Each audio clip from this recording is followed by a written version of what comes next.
store the snow.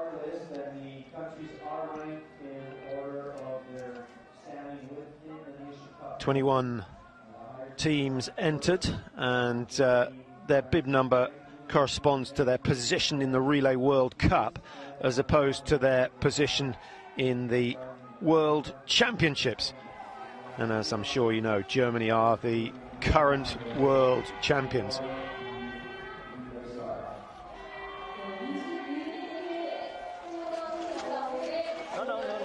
Korea wearing bib number 18.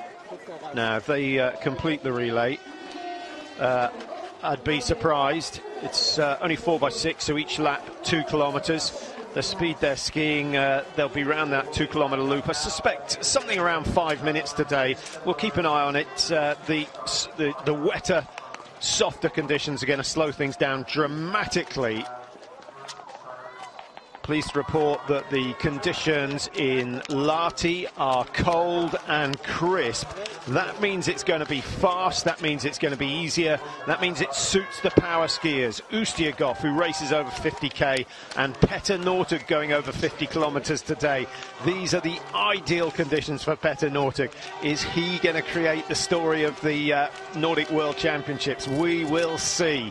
But certainly it adds a little bit of spice to the final race at those Nordic Worlds.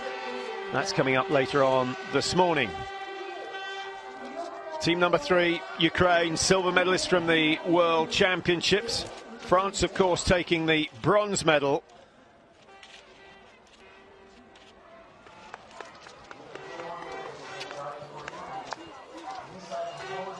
So we're just about ready to go. The countdown about to start. All the teams on the start line. Germany, France, Ukraine, 1, 2, 3. Then Italy wearing 4. 5 is the Czech Republic. 6, 7, Norway and Sweden alongside each other. The Norwegians, a disappointing relay season so far.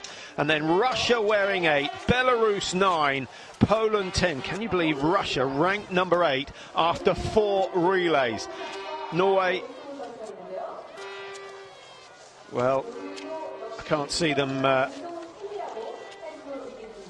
winning the race today, but they've got to do better than they did in the World Championships, finishing down in 11th place.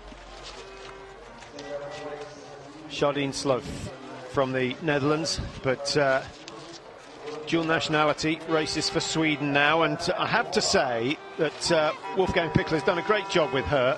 I think she's developed well this season. She's shown her potential. We saw what she could do as a junior, but then her early days in the senior world were not too productive. But Jardine Sloaf looks strong. She looks the real deal. And under the guidance of Pichler, we might see her challenging for top 15, certainly top 20s next year.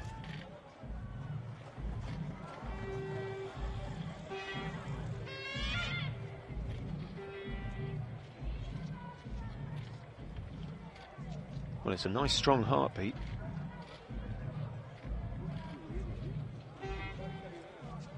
Ready. Slightly unnerving as they prepare for the start. And we are underway. Final relay of the season. Final opportunity to get bragging rights before they go into the Olympic season. Who is going to come out on top? Germany would normally start as favourites. Horschler on the first leg. Horschler, a World Cup winner, remember. But if I look at the World Cup positions for the German team, we've got Horschler, who's ranked number 23. Hammerschmidt, sorry, Horschler's 45, Hammerschmidt is 23, Hermann is 57. That does not give you the impression that they're going to win. And the highest ranked skier they've got is Franziska Hildebrand, who's on the anchor leg, who is ranked number 7 in the world this year.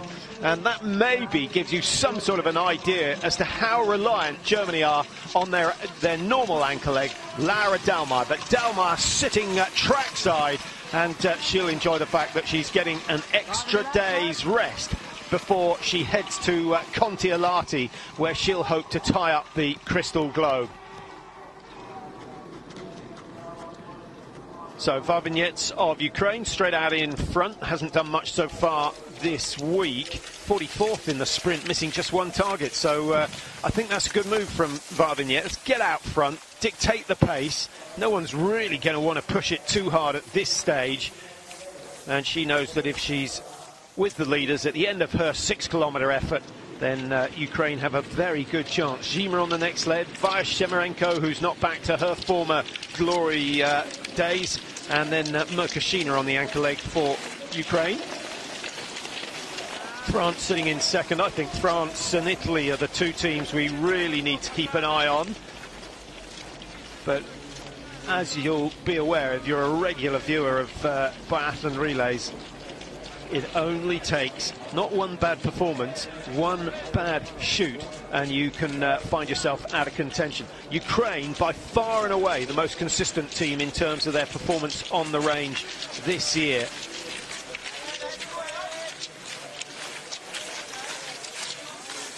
Germany have won all four, as I've mentioned, but just looking at their shooting scores, their average for each race is 9 spare rounds.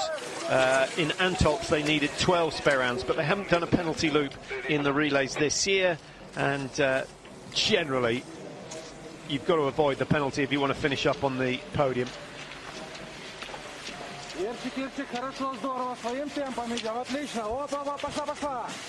Quite a stiff pace being set at the front. I'm surprised to see 60-70 metres between the front of the field and the back. Everyone looking for the slightly harder snow to ski on. But no development so far. Early days, the first leg of the women's 4x6.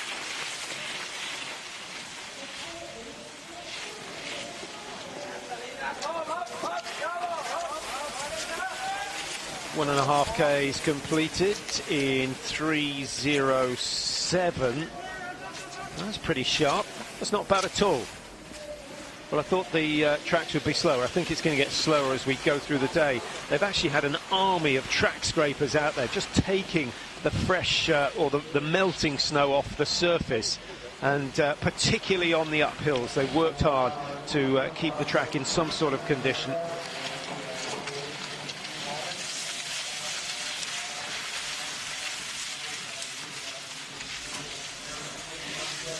Well, compare and contrast the tracks that you see now to what we're going to see in 45 minutes time with the final leg runners out on the tracks. I think there'll be a fairly dramatic difference. Anaïs Chevalier, 24-year-old from France, leading the way, looking comfortable, looking confident.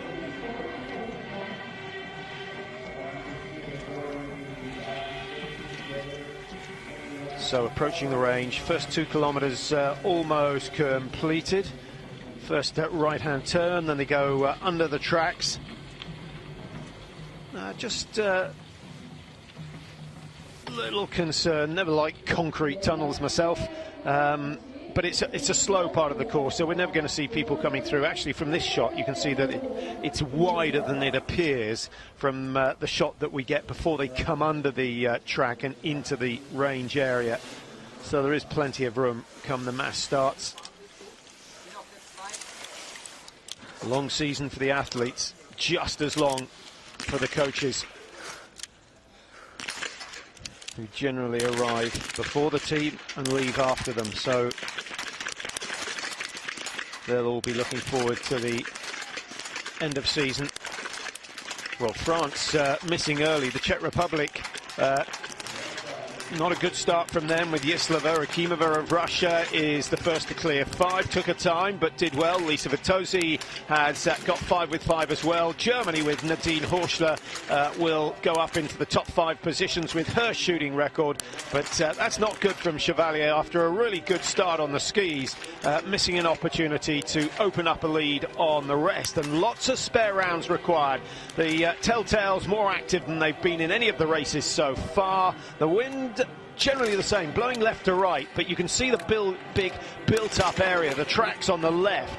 That will affect the way the wind flows, and instead of having a nice smooth air current drifting across the firing point, there are rotors set up, so you've almost got to guess exactly what's going on. You've got to take a lot of care, and you've got to spend at least a couple of seconds, preferably more, just examining the flag, see exactly what's going on. And as the wind strength changes, well, there's a nice shot of the back of the target. That's original. Brave cameraman.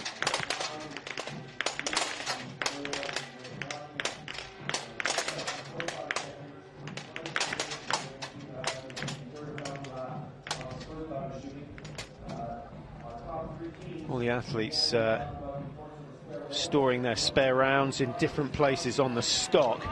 Ideally, you can load manually without taking the butt out of the shoulder, but they all have different ways of doing it.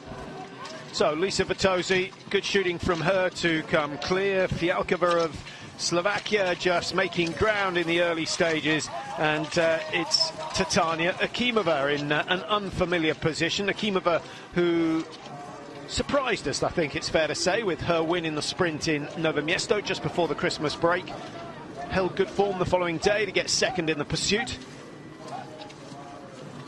behind Chevalier of France, of course. And then, of course, the mass start in Novo Miesto.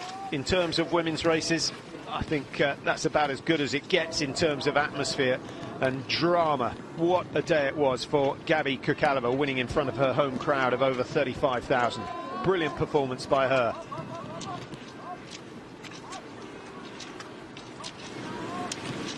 But if there's ever been a season where it's tough to decide which race has produced the performances, the drama, the excitement, this is the one where it's hard to decide. We had so many good races at the World Championships. The women's sprint, for example, the time trials in Hogfelsen were sensational, with so many of the big names starting later on. Well, here's Akimova leading the way up the big climb, and all the athletes commenting on the severity of the climbs here.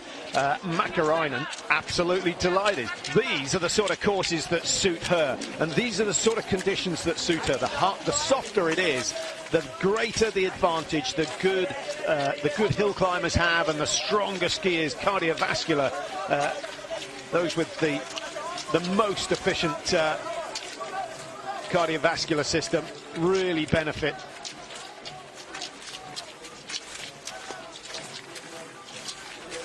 Norway's Nikolaisen, 85th in the sprint event, missing 4 in the standing position. That was a shaky shoot, to say the least.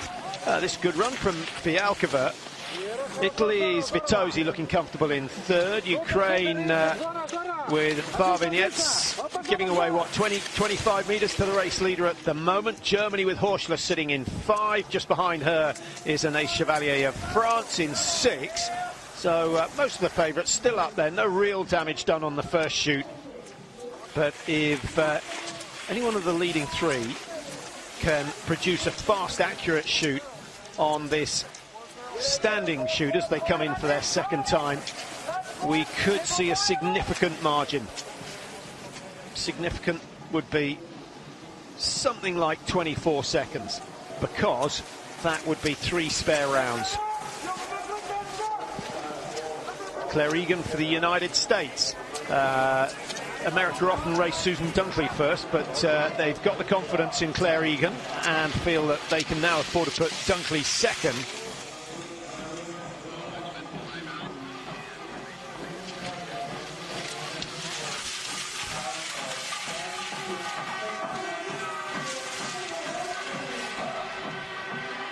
It's a slow running over the bridge. They'll look for some snow rather than water. They're going to have some damp boots out there after this one. That's something worth considering. You want a boot that doesn't absorb water, and most of the skis designed for temperatures, ski boots designed for temperatures around -5, -6, and moisture generally isn't a problem. But anyone who's roller skied in the wet will know just how heavy the boots can get. So I wonder whether we're going to see, maybe the easiest thing is just to put some water repellent spray on the outside of the boot, keep them dry during racing.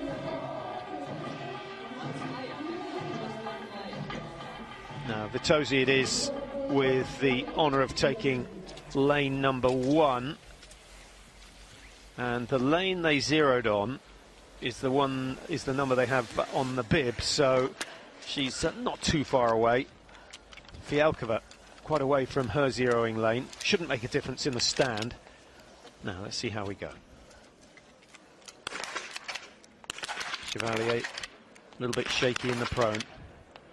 Russia rushing that first shot. Vitozzi's looking very solid nearest the camera, but misses number 5, spoke too soon. France, long time for Chevalier to get the first one, but now she's working nicely from right to left. 1, 2, 3, 4 go down. Does the last one? Yes, it does. That is how to do it. Slovakia, Fialkova having a meltdown, trying to stay with the race leaders, pushing too hard and paying a heavy, heavy price. Chances, a high possibility she'll be on the penalty loop, but Italy, 3 spares on 1 target. Finally it goes down for Vitozzi. The first 4 targets shots were all good hits. Slovakia avoid the penalty loop. That's a good escape tack from them. Germany 1 miss at least. Sweden with slow 2 rounds, 1 target. They don't need them. Now Claire Egan 2 misses as well, so slightly surprised at the level of shooting. Last chance for Egan. If the Americans want a top 5, this has to fall. It doesn't. 150 extra meters to ski, and what we needed there was a shot of Susan Dunkley to see the eyes rolling, because she knows now she is going to find herself at least a minute behind the race leaders, and that's bitterly disappointing, because Claire Egan's put in some tremendous performances of late. It's really been about the individuals in the American team.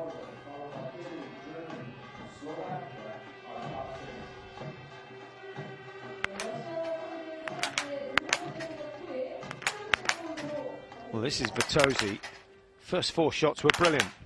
Last one, a little bit unlucky.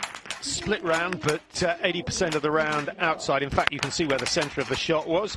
Second miss is high right. Where's the third miss going? Same place. Same place. Now, that is interesting information for the coach, and something that they'll work on later on. I suspect she's one of those that comes up onto the target, and just a fraction of a delay before she let the round go.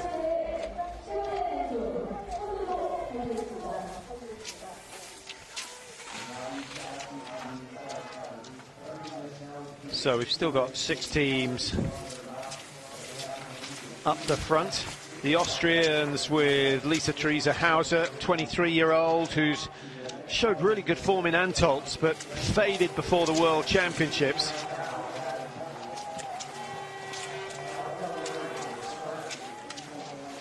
Well, as France head towards the first exchange, and Ace Pescon just getting herself ready in the stadium, and she will take over the duty from Chevalier, who's shot well in the stand, had a shaky prone shoot, and finds herself with, what, 20 meters to play with?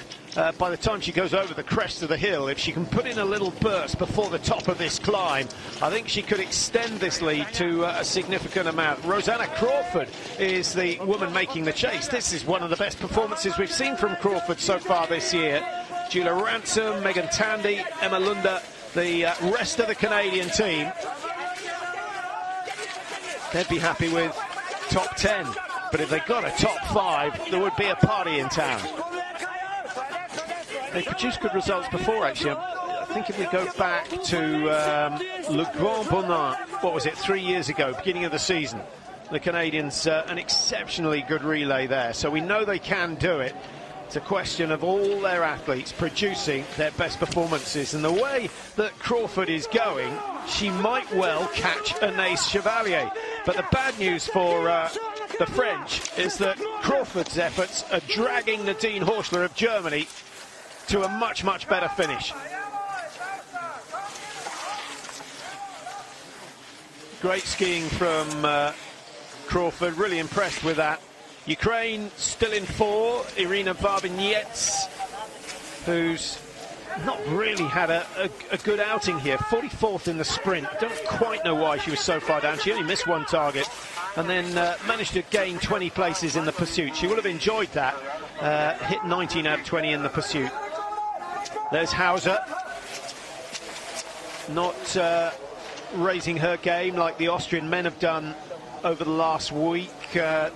They'll look carefully into their training programs and work out why they got the timing wrong. It was Hochfilzen where they wanted their optimal performances for the year, but Hauser's came before in Antolz, and the Austrian men on much better shape here than they were in Hochfilzen, and some of that's to do with the shooting, of course, and there's far less pressure on the Austrians here than there was at home in front of all those fans. So the first exchange, it will be France who are first in, but only just. Canada have put in a storming finish and may well find themselves going out in first place. Julia Ransom now on the tracks for Canada, and Ransom wanting to get right in behind Anaïs Biscoff. She's thinking well in the early stages. So Germany in 3, Italy, Slovakia, Ukraine making up the top 6. Only 10 seconds separating those top 6 teams. Norway, who are usually find themselves something like 30, 40 seconds behind after the first leg, are in a respectable position, down in 7th ahead of Austria and Poland. Looking for Russia all the way down in 11th position. And Korea down in 12th. That's a good start from the Koreans. Anna Frelina, of course. They've got Avakamova on course now. 2 former Russians racing for the Koreans. And then they've got Mun and Park on legs 3 and 4. So avoiding being lapped is their aim for the day. I think it might be quite tough once the big guns get out on the course later on.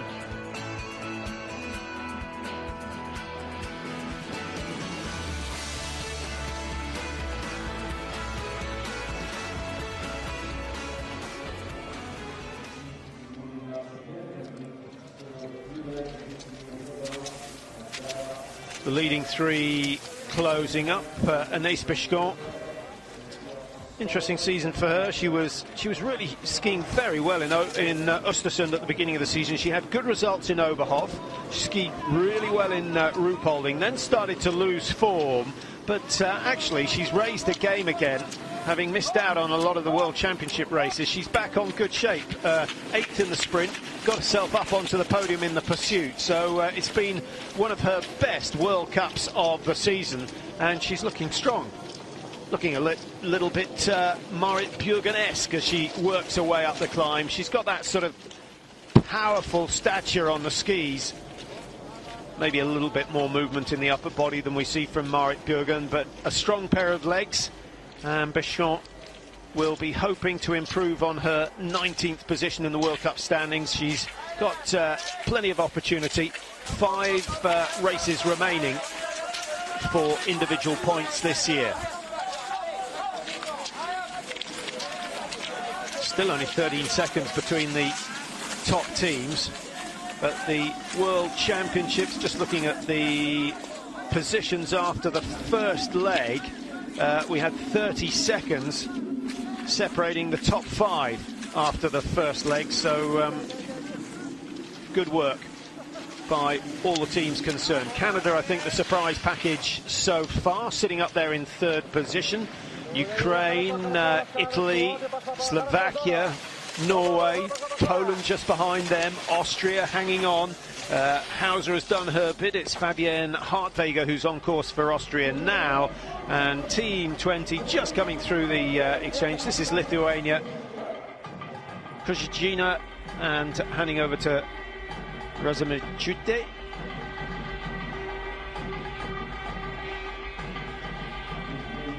Now, there aren't many athletes out there with 18 letters in their surname.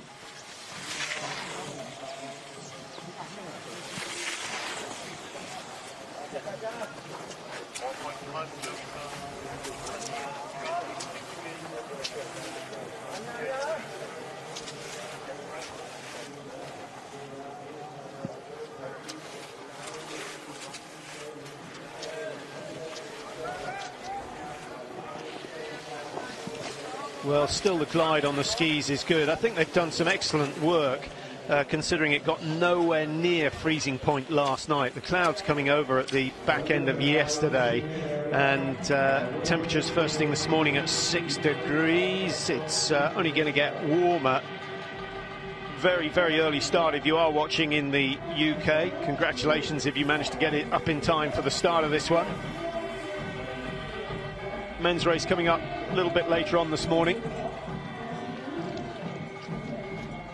We'll have coverage of that event at 10:30 UK time if you're watching on Eurosport, 11:30 if you're watching on the IBU site.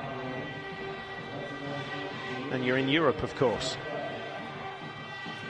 For those of you watching in the States,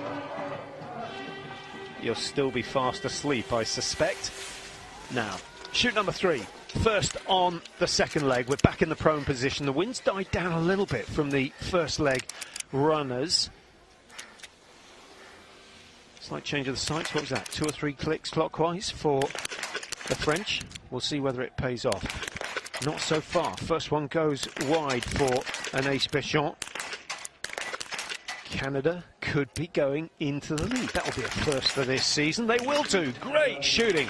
Really good shooting from Julia Ransom. And Megan Tandy, who's going to be taking the third leg for Canada, will be getting just a little bit excited. Maren Hammerschmidt needs 1 spare. France really taking their time, but they limit it to 1 spare round. Austria having a meltdown. Hartwegger, I think, pushing the pace a little bit too hard on that lap. They're on the penalty loop, and they're going to disappear from our screens for a while. USA on the penalty loop from the first lap. I'll try and track their progress.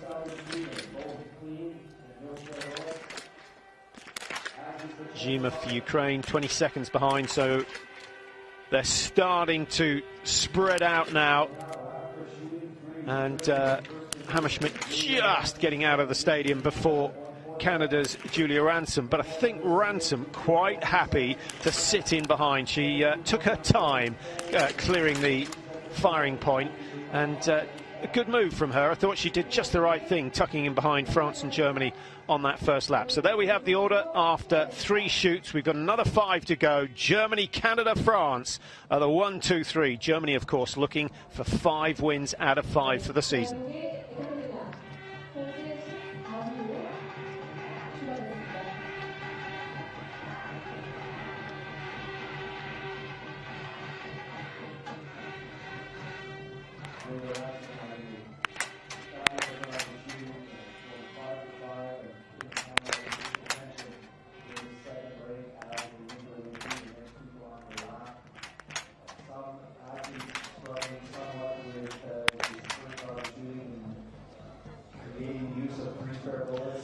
Here are your race leaders. We've got Hammerschmidt ahead of Ransom, ahead of Béchant.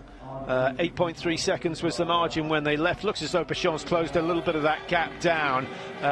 If she's going to do it early and then give yourself a break. Otherwise, you're inviting disaster. Good skiing from Hilda Fenn. She's gone ahead of Hunisch of Poland, who's lost how much time? Only a second and a half, maybe 2 seconds at the outside.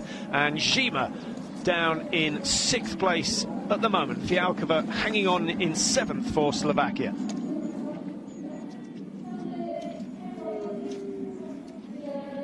Team 7, Sweden, Mona Brorsson.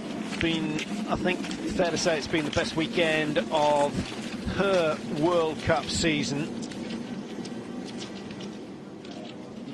Brorsson 8th in the sprint, dropped to 22nd in the pursuit. It was the first standing shoot that gave her a few problems.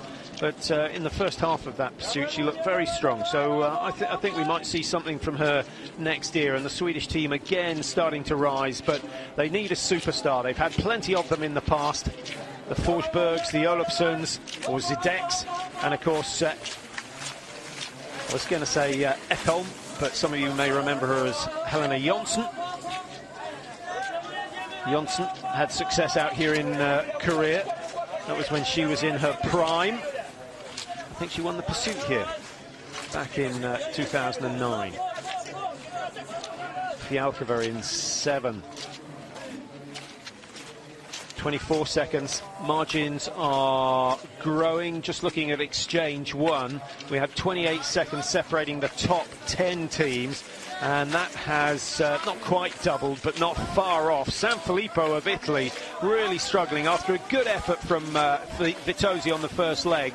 Italy came in 4th position, just 7 seconds behind, and Sanfilippo taking their tally of missed targets up to 6. I mentioned that the Americans have been on the podium. I think it's only fair to on the podium, on the penalty loop. I think it's only fair to mention the rest who've been on the penalty loop. Lithuania have done 2. Bulgaria have done 2. The USA have done 1. They're now 1.5 minutes behind. Switzerland have done 1 penalty loop, missed 5 shots in all, so they've only had 1 bad shoot, but they find themselves 121 down. Austria have been on the loop as well. We saw that with Hartwegger on the first shoot on this second leg. They're 117 behind. Other teams you might be trying to follow, the Japanese down in 13, just ahead of Korea. Abakumova losing ground. They're 1 minute behind. Now let's pick out the best shots so far. Ukraine again, one of the most consistent. Kazakhstan have only missed 1 out of 15, and Ukraine have used 2 spares, as have Norway and Germany. So they're the best shooting performances. Can Germany win again? Franziska Hildebrand will be getting a little bit nervous. Canada and particularly France showing Maren Hammerschmidt a lot of respect here. Hammerschmidt now 27. She comes from Ruhpolding, or she bases herself in Ruhpolding for the summer training. And a lot of the top biathlon resorts have where we race in the winter. In the summer, it's nice, smooth tarmac, so they can roller ski pretty much all the way through the year. Can you train 100% on roller skis for ski racing? Not really. The feel, the motion is the same, but the balance on the ski isn't the same. 2 wheels obviously track in one direction, provided they're set right. Once you're on the skis, certainly in icy conditions, then it just takes another 5% or so of balance skills to be relaxed on the skis. So you do need to do some of your training on the skis, on the snow. Good shooting from Hammerschmidt so far. Julia Ransom for Canada, taking her time. 1 miss for France, 1 miss for Germany. Canada have stalled on target number 3, but Ransom just making sure. Can she clear 5 with 5? Yes, she can. That's a 10 out of 10 for Ransom. And the Canadians keep themselves in the top 3.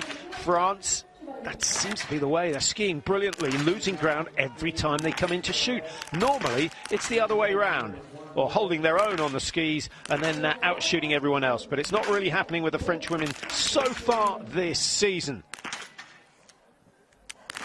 Norway's Hilda Fenn, quick to get the rounds away, but 3 spare rounds, now a penalty loop, and suddenly their early success is being thrown away. That's a disaster. Slovakia are going to join them on the penalty. Poland avoid it with some last-minute marksmanship from Monika Hernisch. Italy, Kazakhstan, Sweden. Well, there are almost more yellow spots than there are white ones. The shooting standard has not been good so far. Korea, Japan showing everyone else how to do it. That's how to stay in the relays. Now, Susan Dunkley is on the comeback for USA. She's missed 1. In these conditions, 8 seconds. Often feel the colder it is, the longer it takes to manually reload, the more fumbling you tend to see. Dunkley eventually gets it down, but another 16, 17 seconds lost on the race leaders in Germany, who've got a much weakened team in a very strong position now. They're 6, well, they're just ahead of Canada, who they won't be too concerned about. And then you've got Bescon of France, 1 second behind. Then there's a gap of 13 seconds back to Fenn. Ukraine in 5. Well, let's have confirmation of those positions, and you can see the shooting scores. Just take a note, Ukraine's still the best with Kazakhstan, 2 and 3 misses only for them, and Germany, a good performance so far. They lead the way.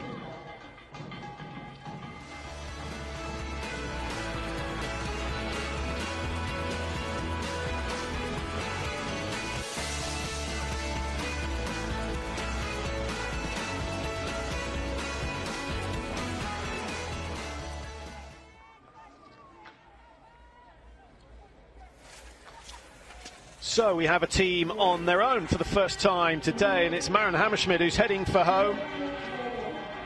Hammerschmidt, what was her best performance in Hochfilzen? I think 7th in the individual event. Hasn't been on particularly good form here, but she'll be delighted with the way she's raced today. She's not managed to shake off the Canadians. Crawford, Ransom have done a brilliant job. Megan Tandy it is who has to try and keep Canada up in those top positions. As I mentioned, they had a great run. I think, if my memory serves me right, they finished 4th in the relay in Le Grand Bonnat, and that's a PB for them. But at the moment they're sitting in 2nd place, but like the Americans, they tend to put their strongest first, so it could still go horribly wrong for them. And France, a very strong team at the back of the field. So Pescon at 14 seconds, having started this lap just 1 second down. So Maren Hammerschmidt has absolutely nailed this one so far, flown up the hill and opened up a decent margin of 2 spare rounds if you want to convert it into the shooting. And that's very, very handy indeed. France with Brezard and Amonier. Justine Brezard, I don't think will have too many problems tracking down Denise Herrmann, who's on the 3rd leg for Germany. And then Celia Amonier, has it been a brilliant week? Not really. I don't think her form's been too convincing. So the French will just keep their fingers crossed. And France deserve a win. They've finished second, and then 3rd in the World Championships.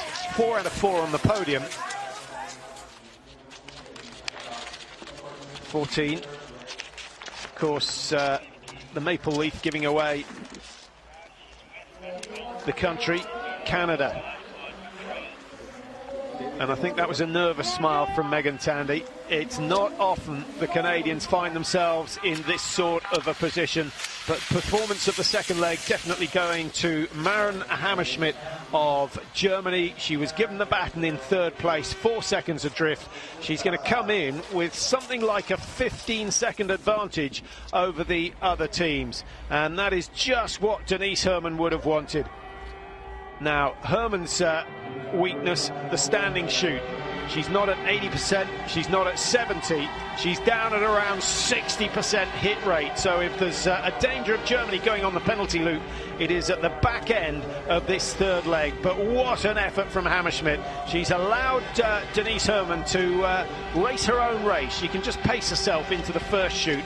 And if that goes well, then maybe she can just ease up before she comes in for that crucial standing shoot.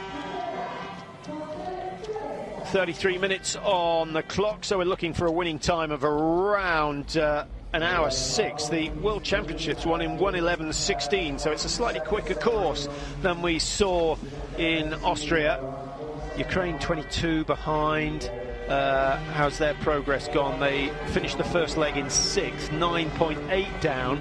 They've gone up 2 places, but they're over twice as far behind in terms of time, so they're 22 seconds behind, as you can see. The Czech Republic still there in 5th, 42, so quite a big gap between 4 and 5, and the Czech Republic with Sharvatova and Kukalova to come. So they've now got 2 very, very strong athletes out there, and if Kukalova's anywhere near Hildebrand, I think she'll fancy her chances of winning that one.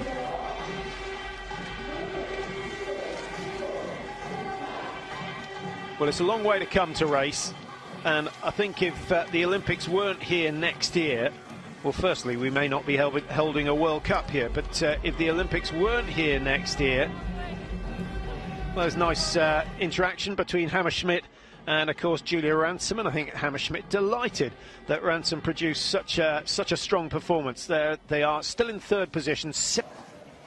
Brezard, young and fast.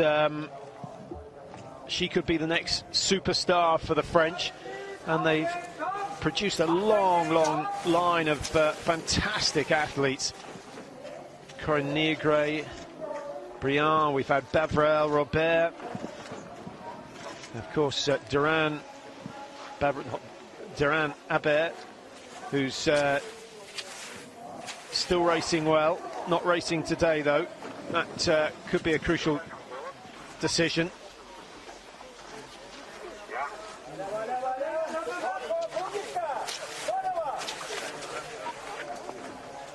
By Shemarenko. Nice to see her back. Vida not racing, her twin sister.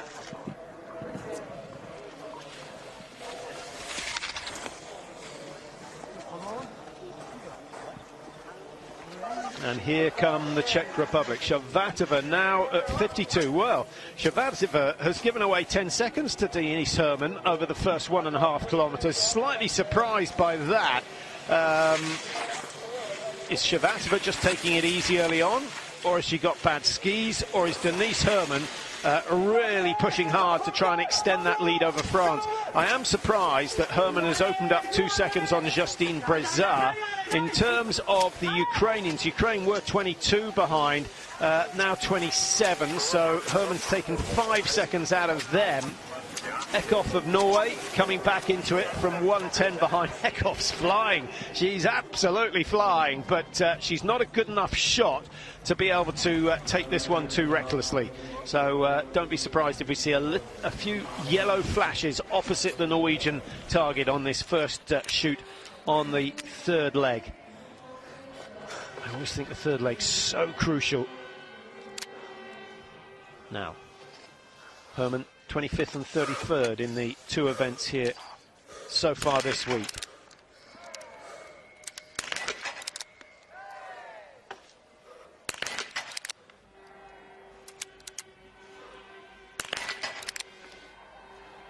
Well, this is the sort of pace for an individual race, but that is just what the coaching team will have ordered.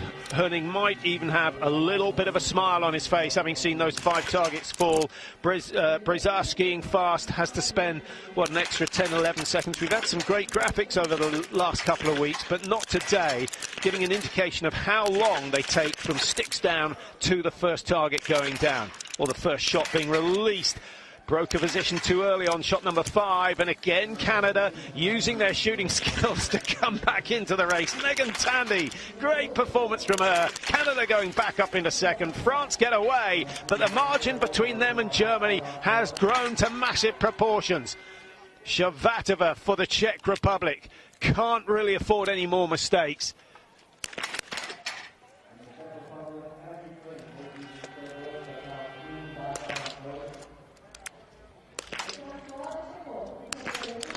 Tyrrell Eckhoff. Well, I hate to say I warned you, but I guess when you handed the baton and you're a minute 10 off the race leaders, you've got to gamble, you've got to push hard. That's something that Eckhoff's very good at, but those first 2 misses, an extra 5 seconds preparation could have saved her 15, 20 seconds. Easy to say. Stian Eckhoff just marking the board for the debrief later on. Japan, good shooting from them. Now, just again, keep an eye on the shooting scores. Actually, Germany have gone ahead of Ukraine in terms of hit rate. Germany only requiring 3 spare rounds. That looks as though they're desperate. 1 to win the 5th out of 5 relays, and 2 to prove that they do not need Lara Dalmar, Vanessa Hintz in the team to beat the rest of the world. At the moment, that's exactly what they're doing. Canada it is in second place, and now a fairly hefty margin of 35 seconds back to the French, and the French with Justine Brezard have got to do something on the second half of this third leg.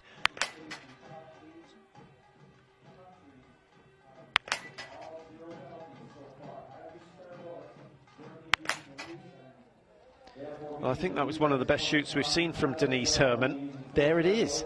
There it is, a little bit of an expression. Herning delighted with that, because he knows that nervous times. Herrmann, remember, only 57th in the World Cup rankings. We saw some good performances from her, actually, at the beginning of the IBU season. So we know she's strong. We know she's very, very capable. But she's not in the same class as, certainly as Dalmar. She's not really in the same class as Hildebrand, who's on the final leg. But so far, things going her way.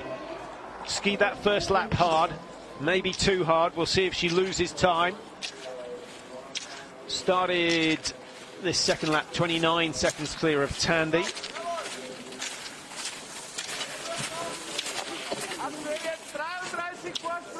Justine Brezard, well, she's kept the pace going. And she's taken, what, 9-10 seconds out of Tandy so far.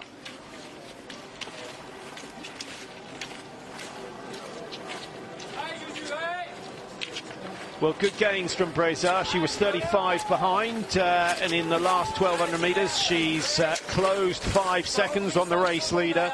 Tandy was 29. That's an 11-second loss for her. But the Canadians, every time they lose on the tracks, they make it up on the range. It's been a solid performance. Only 4 spare rounds required by the Canadians so far. Shabatova now at 53 seconds at the exchange. The Czech Republic were 42, so they've lost 11 seconds, and they haven't, and they've gained 1 place. They've gone from 5th to 4th. The Ukrainians have gone from 4th to 5th, so the Czechs and the Ukrainians just switching places. Really good battle going on between those two. In terms of their final leg runner, Merkashina versus Kukalova. Smart money, I think, would be on Gabi Kukalova to win that one. Or Kukalova. And Gaudier 7, the Italians started well, but they do have Dorothy Vera on the last leg. Mitarai, Nielsen, and then we've got Usanova, the Koreans still up there in 11. This is a good run from the Koreans, largely thanks to their imports. We've got Frelina and Abakumova who've raced. Moon and Park still to go.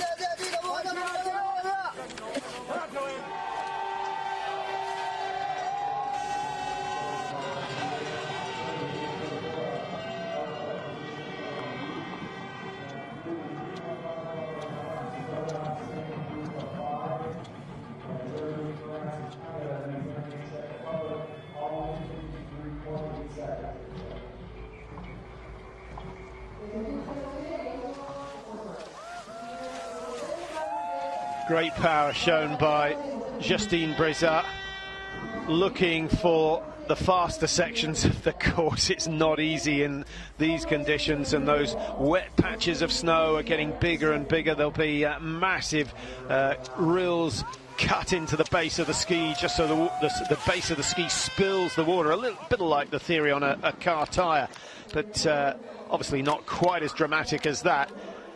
And some fairly expensive waxes just to spill the water as well. Now, Denise Herrmann, a really impressive prone shoot. 2 misses out of the first 5, and the nerves might start jangling.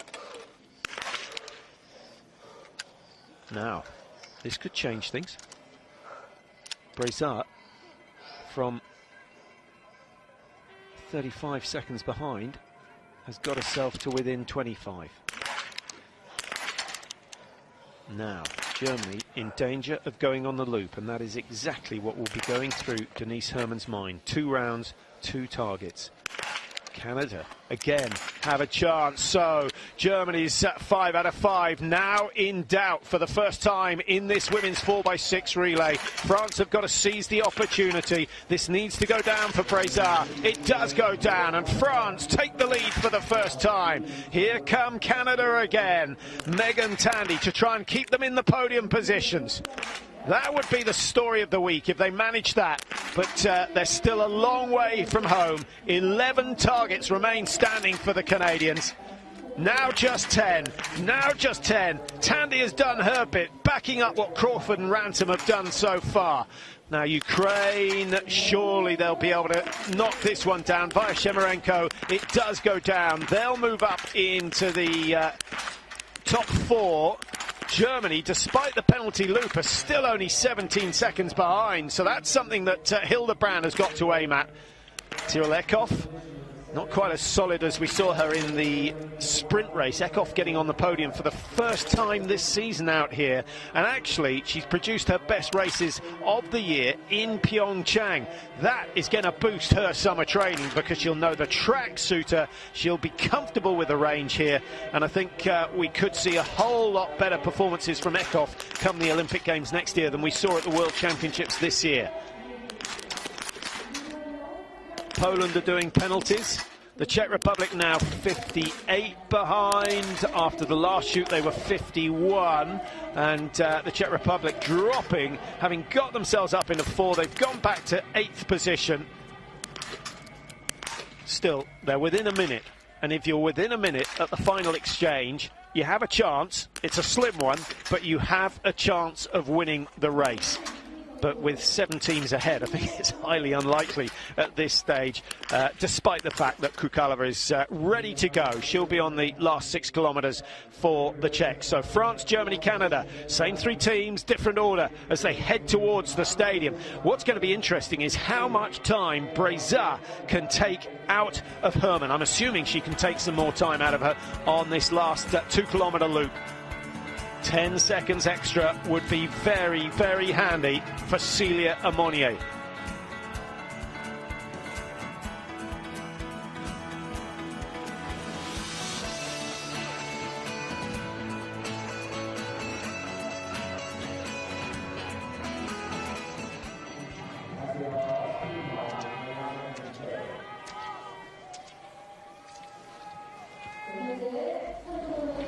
Well, this is where Breza can do the damage. Needs to keep the tempo nice and high. She's still pushing hard. Could do with some of the French supporters out there. She came out with a decent lead.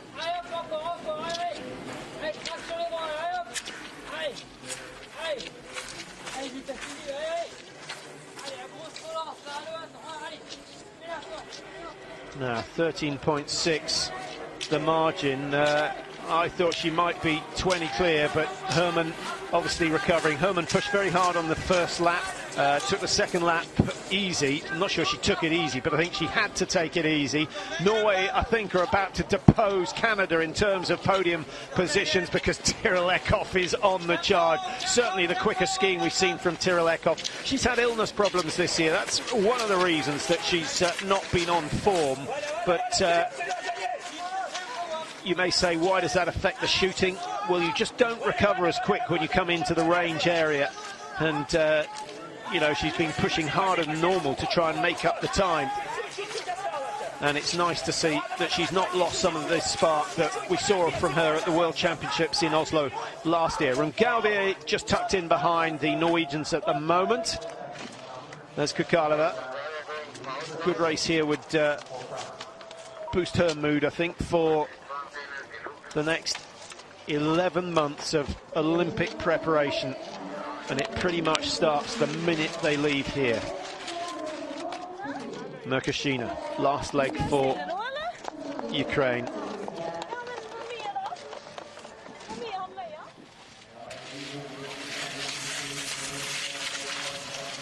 Don't know how your Norwegian is, but Norway's last leg runner, Marta Olsbu, sounds fairly comfortable. She's not as quick as Tyrell Eckhoff, but if Eckhoff can get Norway into the podiums, then they will challenge. Breza putting in a last sprint as she comes into the finish, and Amonier wisely moving across. So, big moment for Amonier. That's not a good start. Loss of the polling action, but no damage done to body or equipment. That's crucial. And the margin was 13.6. I think Denise Herman has done exceptionally well on that final leg. France are by no means home and dry. France looking for their first relay win of the season. Germany looking for their 5th. Trying to become only the 3rd team to win all relays held in one season. Germany have done it before, Russia have done it before. Germany a 13-second margin to make up. Norway now 34 behind. That's a good leg for them. They were a minute 10 and down in 8th place. So Tyrell Eckhoff, the performance of the day so far. Canada still with a shout. They've only got to keep shooting how they've been shooting, and the opportunity might just appear. On the other hand, one bad shoot from the Canadians and they could drop behind Italy, Sweden, Ukraine and the Czech Republic and be down at the back end of the top 10. That would be a shame after the performances they've put in so far. Away goes Kukalova. Will she chase or will she save? Lots of racing still to come. Has she given up the chase for the Crystal Globe? I don't think so. It will only take one bad performance from Lara Dalmar and then things could change. But Dalmar over 100 points clear. Incidentally, Fourcade has secured the men's title. He's 366 points clear with only 5 races remaining.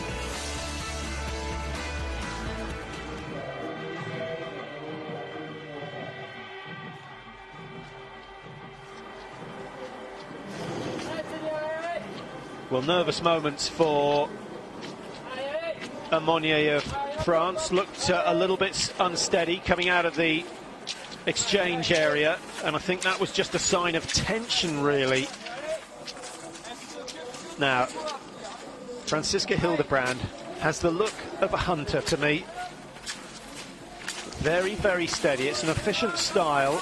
Maybe a little bit too much tension in the neck as well, but she's climbed that first climb pretty effectively. She's taken a second out of Monnier. Not enough to put real pressure on her, but her presence will be felt by France.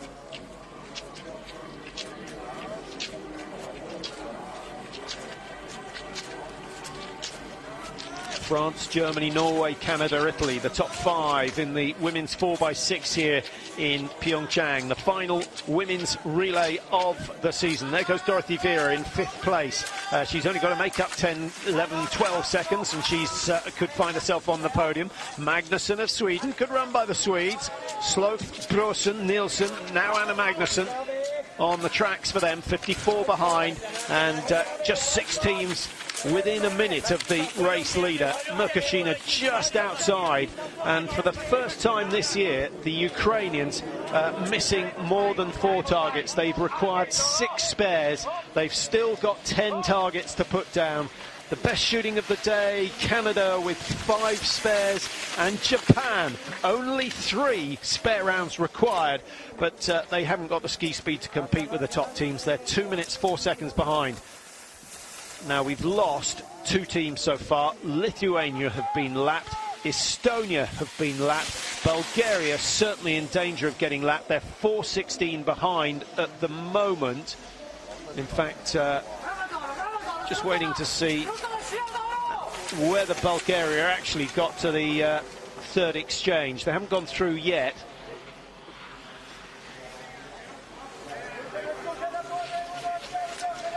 I think we could be down to 18 teams come the end of this one. Austria, slightly surprisingly, have lost it. Hauser, Hartwege did okay. Rieder and Hoffman struggling now.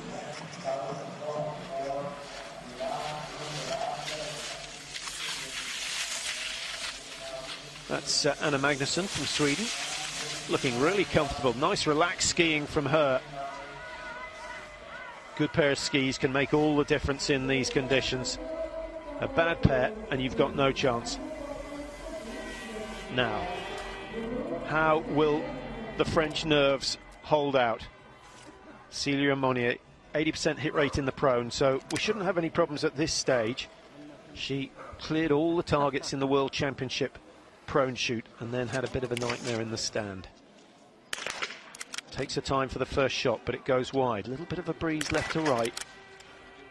Greatest time between the zeroing and the shooting for these final athletes. That is significant. Hildebrand versus Monnier. Well, there's a little crack in the German armour.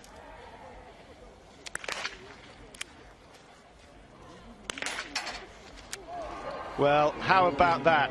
How about that? And it just shows you the small margins in the relay. Monnier stays in the race, but Franziska Hildebrand is back in charge. Olsbu of Norway, is she going to challenge? I don't think so. I don't think Olsbu's got the ski speed to put too much pressure on Hildebrand, and with a missed target, the opportunity could have gone. Now, the Canadians, can they get themselves back up into the top 4? Emma Lunder on course for them at the moment. Italy with Dorothy Vera clears their targets. Now, Italy aren't out of contention. 21, what are they going to be? 25, 26, maybe a fraction more than that. Vera about to stop the watch. still quite a chase Vera's got on her hands. She was 50 behind. She's closed it to 31. She's got 4 kilometres to close that gap on Hildebrand. It will all depend on that final shoot. Hildebrand, if she hits 5 with 5, will hold Italy at bay. I don't have any doubt about that. And Monnier of France, standing shoot is the weak one. Well, a meltdown for Ukraine. Doing the research last night, I was hugely impressed with their performances. They needed 3 spares in Pachuca, 3 in Ruhpolding, 6 in Antolz, but that was a tricky day. And then at the World Championships, they only needed 4. So today, their worst shooting performance by a long, long way. Well, the battle for first and second is tight, and that is just how we like it.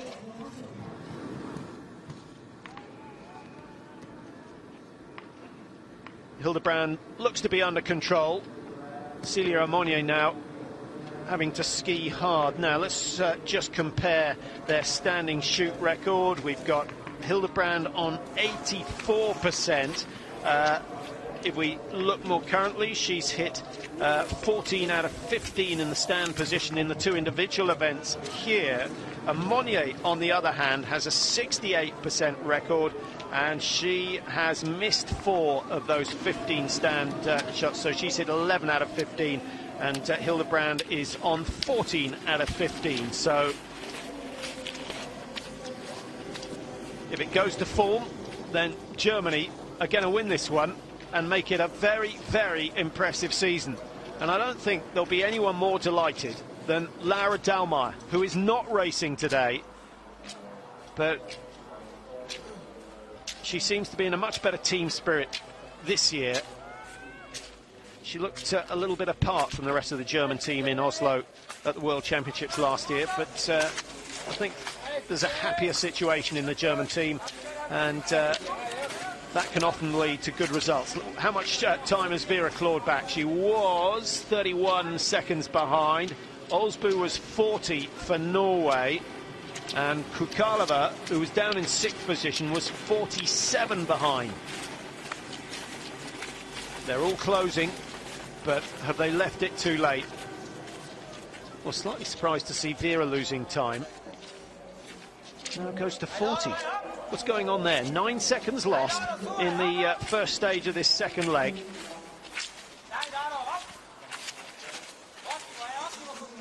Dorothy Vera, 13th and 18th. It's not the sort of form we expect from her. Olsbu at the moment holding off Kukalova. Well, here are the race leaders, but the pace is being pushed.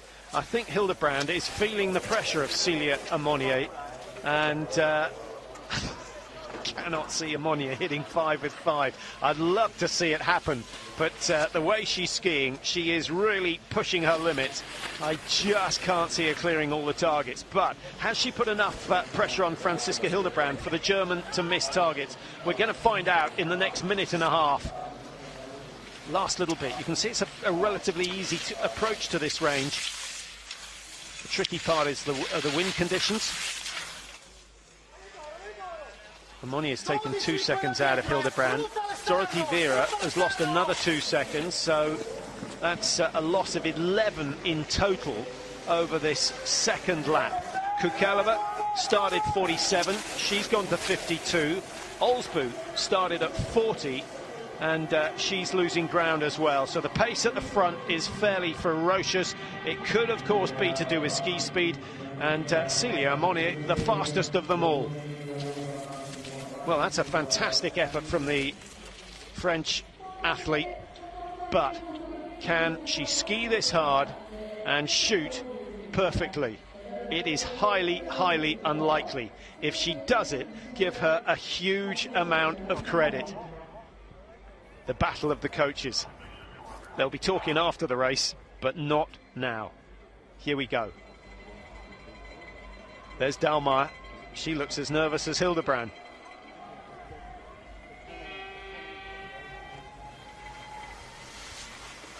I wonder where your money is. Germany lane 1, France lane 2. Germany going for the clean sweep. France going for their first victory of the season, having finished on the podium in 4 out of 4 races. The two best relay teams head-to-head on the final shoot of the final relay. Advantage Germany, a huge advantage Germany, a winning advantage for Germany, and Franziska Hildebrand shows her class. Brilliant shooting from her, and Amonier, who had to take the gamble, she had to ski as hard as she could to put pressure on Germany, but it has not paid off. And now France are in danger not only of missing second place, but going off the podium altogether. Dorothy Vera of Italy, she hasn't pushed too hard on this penultimate loop. 3 out of 4 for her, a penalty loop for France, and you can see the scared rabbit eyes on Amonier now. She knows exactly what is going on. 1 penalty loop, 2, and it's Sweden who could be coming through to take a podium place. Great shooting from Anna Magnusson.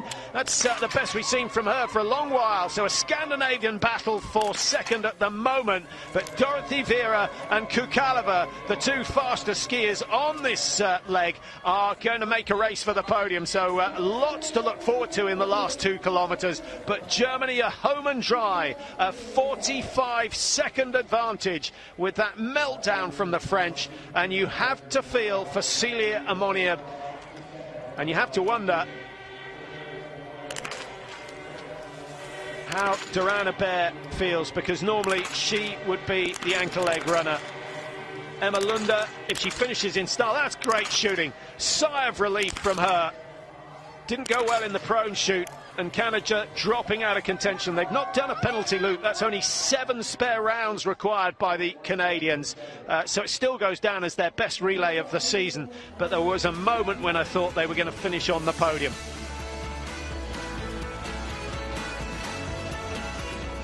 A confidence destroyer for Celia Amonier. She needs some kind words from the coaches. Here's the race for runners-up position. Olsbu versus Vera versus Magnusson of Sweden. And at the back and moving up is Gabi Kukalova. Well, what a situation. 45 seconds the margin between first and second, but the director, quite rightly, staying with the action. Now, have a look at the body language. Olsbu, I think, is flat out. Vera is not on form. She would never have lost 15 seconds to Hildebrand on that second loop if she was on her best form. Kukalova, likewise. I don't think she's skiing that well. It's been a masterful performance by Franziska Hildebrand. The last time Germany lost a relay was in the World Championships in 2016 in Oslo, when the host nation, Norway, took the title. Since then, they've been untouchable. The important thing about today's performance is they've done it without Hints, and they've done it without the world #1, Laura Dahlmeier. And they've done it in style. A 45-second margin is huge. Norway still leading. Norway still leading. Sweden now squeezed out of the top 4 and look as though they're going to struggle to make the podium. Kukalova coming up alongside Vera. I think that will motivate Vera to push a little bit harder. And if Olsbu can crest the top of this hill before the others, she could be in with a good chance. She's not got a bad finish, Olsbu. Kukalova is struggling. So is Vera. So still only 2-3 seconds separating second down to fifth. Credit to Olsbu. I would never have put my money on her winning this ski race, but she's found something. She's digging very, very deep indeed, and Tyrell Eckhoff will be out on the tracks cheering on her teammate.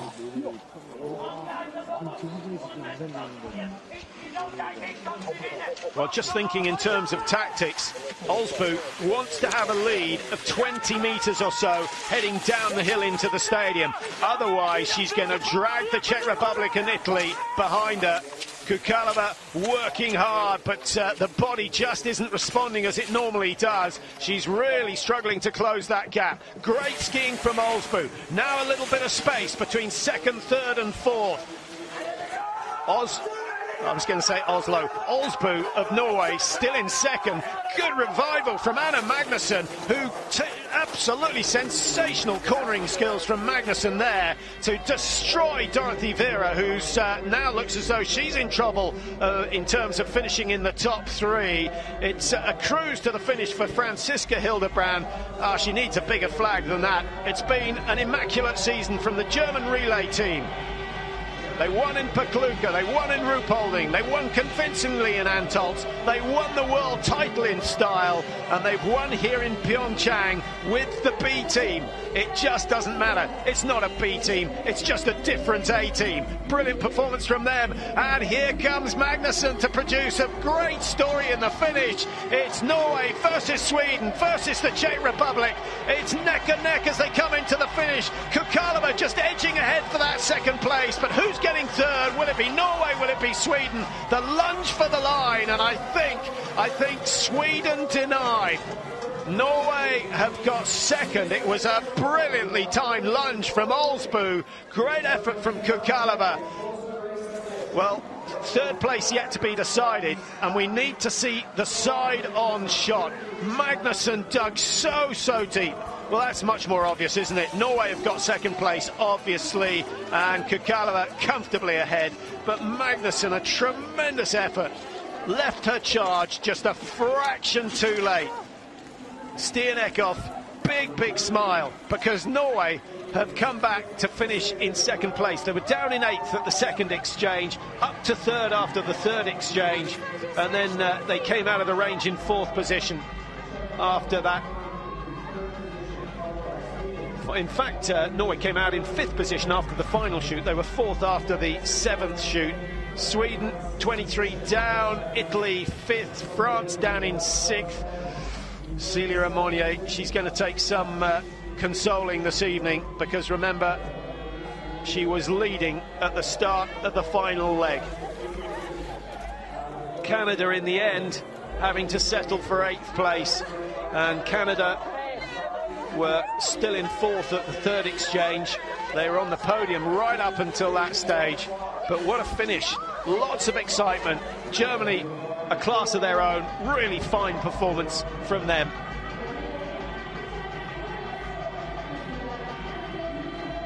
Kazakhstan getting the better of Belarus as they come in.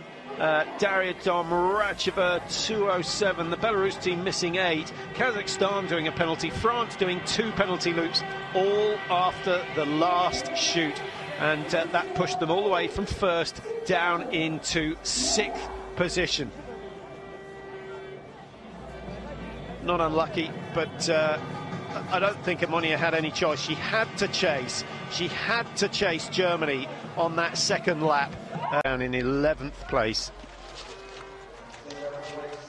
Jardine Sloaf from the Netherlands, but dual nationality, races for Sweden now, and I have to say that Wolfgang Pickler has done a great job with her. I think she's developed well this season. She's shown her potential. We saw what she could do as a junior, but then her early days in the senior world were not too productive.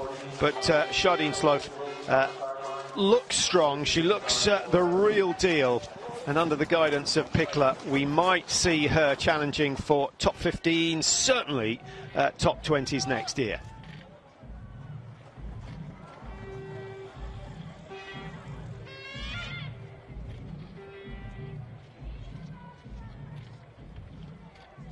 Well, it's a nice strong heartbeat.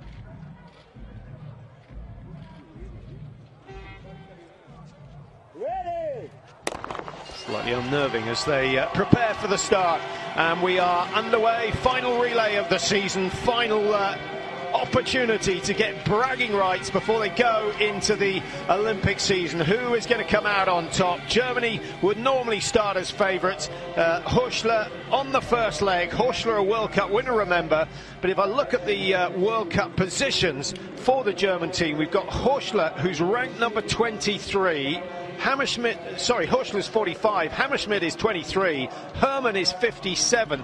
That does not give you the impression that they're going to win. And the highest ranked skier they've got is Franziska Hildebrand, who's on the anchor leg, who is ranked number 7 in the world this year. And that maybe gives you some sort of an idea as to how reliant Germany are on their normal anchor leg, Laura Dahlmeier. But Dahlmeier sitting trackside, and she'll enjoy the fact that she's getting an extra day's rest before she heads to Kontiolahti, where she'll hope to tie up the crystal globe. So Vavinets of Ukraine straight out in front, hasn't done much so far this week. 44th in the sprint, missing just one target. So I think that's a good move from Vavinets. Get out front, dictate the pace. No one's really going to want to push it too hard at this stage.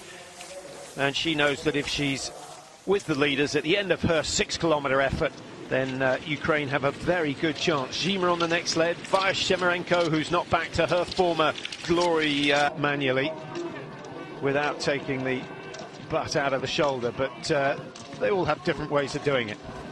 So Lisa Vitozzi, good shooting from her to come clear. Fialkova of Slovakia just making ground in the early stages, and it's Titania Akimova in an unfamiliar position. Akimova, who surprised us, I think it's fair to say, with her win in the sprint in Novo Mesto just before the Christmas break. Held good form the following day to get second in the pursuit, behind Chevalier of France, of course. And then, of course, the mass start in Novo Mesto. In terms of women's races, I think that's about as good as it gets in terms of atmosphere and drama. What a day it was for Gabi Kukalova, winning in front of her home crowd of over 35,000. Brilliant performance by her.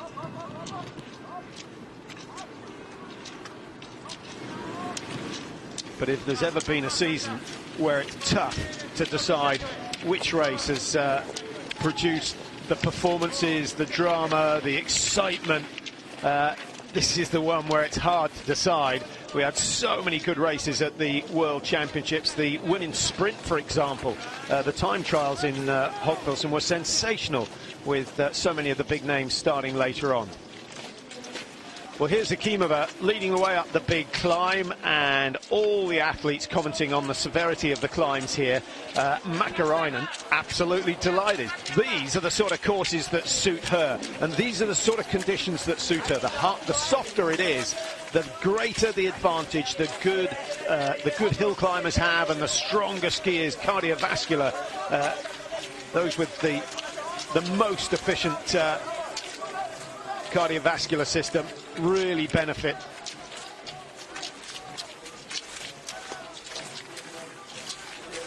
Norway's Nikolaisen, 85th in the sprint event, missing 4 in the standing position. That was a shaky shoot, to say the least. This good run from Fialkova.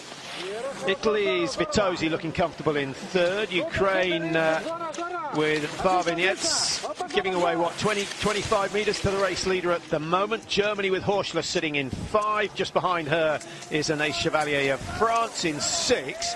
So most of the favourites still up there. No real damage done on the first shoot. Confident.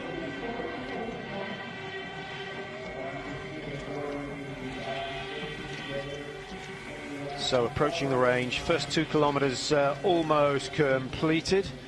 First right-hand turn, then they go under the tracks. Just little concern. Never liked concrete tunnels myself, but it's a slow part of the course, so we're never going to see people coming through. Actually, from this shot, you can see that it's wider than it appears from the shot that we get before they come under the track and into the range area. So there is plenty of room come the mass starts. Long season for the athletes, just as long for the coaches, who generally arrive before the team and leave after them. So they'll all be looking forward to the end of season.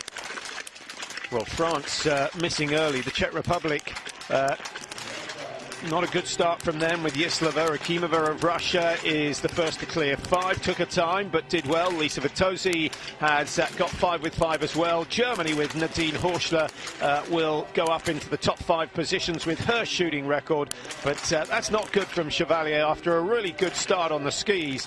Missing an opportunity to open up a lead on the rest. And lots of spare rounds required. The Telltales more active than they've been in any of the races so far. The wind generally the same, blowing left to right, but you can see the big built-up area, the tracks on the left. That will affect the way the wind flows, and instead of having a nice smooth air current drifting across the firing point, there are rotors set up, so you've almost got to guess exactly what's going on. You've got to take a lot of care, and you've got to spend at least a couple of seconds, preferably more, just examining the flag, see exactly what's going on. And as the wind strength changes, well, there's a nice shot of the back of the target. That's original. Brave cameraman.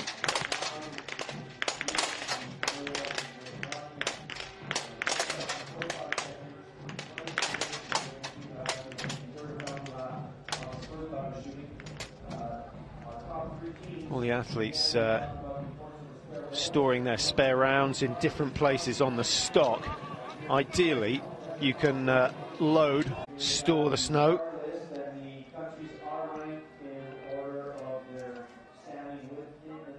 21 teams entered, and their bib number corresponds to their position in the Relay World Cup as opposed to their position in the World Championships. And as I'm sure you know, Germany are the current world champions.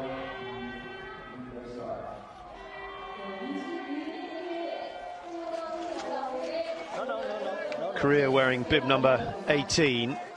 Now, if they complete the relay, I'd be surprised. It's only 4x6, so each lap 2 kilometres. The speed they're skiing, they'll be around that 2 kilometre loop. I suspect something around 5 minutes today. We'll keep an eye on it. The wetter, softer conditions are going to slow things down dramatically. Pleased to report that the conditions in Lahti are cold and crisp. That means it's going to be fast, that means it's going to be easier, that means it suits the power skiers. Ustiagov, who races over 50k, and Petter Northug going over 50 kilometres today. These are the ideal conditions for Petter Northug. Is he going to create the story of the Nordic World Championships? We will see. But certainly it adds a little bit of spice to the final race at those Nordic Worlds. That's coming up later on this morning. Team number 3, Ukraine, silver medalist from the World Championships. France, of course, taking the bronze medal.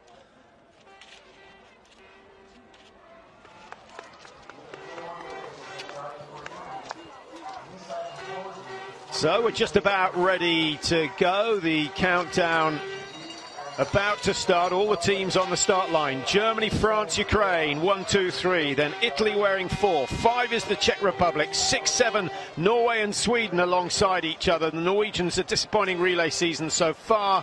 And then Russia wearing 8. Belarus 9. Poland 10. Can you believe Russia ranked number 8 after 4 relays? Norway, well, I can't see them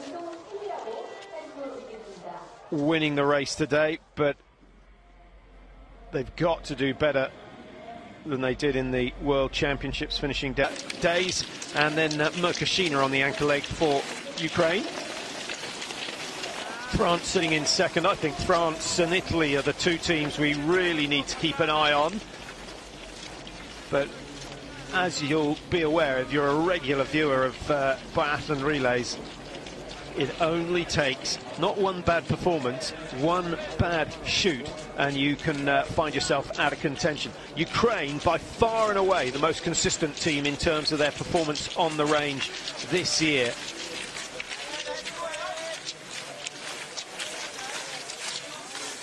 Germany have won all 4, as I've mentioned, but just looking at their shooting scores, their average for each race is 9 spare rounds. In Antolz they needed 12 spare rounds, but they haven't done a penalty loop in the relays this year, and generally you've got to avoid the penalty if you want to finish up on the podium.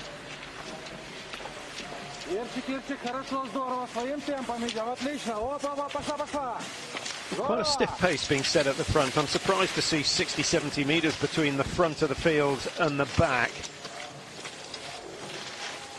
Everyone looking for the slightly harder snow to ski on. But no development so far. Early days, the first leg of the women's 4x6.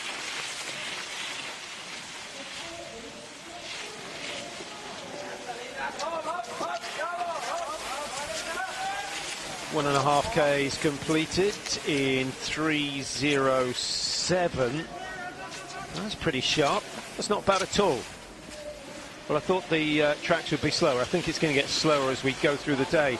They've actually had an army of track scrapers out there just taking the fresh or the melting snow off the surface, and particularly on the uphills. They've worked hard to keep the track in some sort of condition.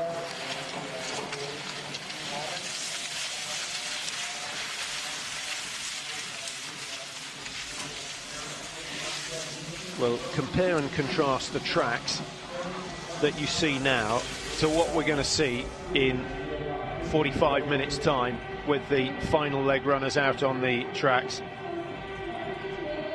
I think there'll be a fairly dramatic difference.